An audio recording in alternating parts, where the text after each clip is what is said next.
আলহামদুলিল্লাহ, একটি সুন্দর প্রশ্ন আমরা পেলাম।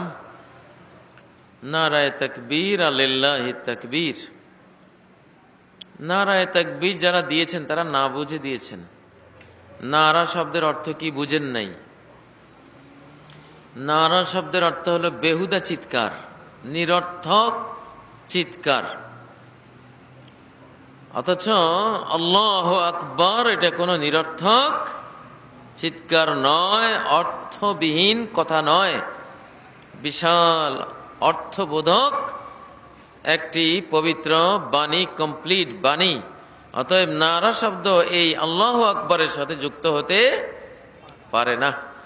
নারার আরেকটি অর্থ আছে, খারাপ মহিলারা পুরুষদেরকে যে আহ্বান করে তাদের ওই আহ্বানকে নারা বলে, আরো বিশ্রী, আরো নিকৃষ্ট।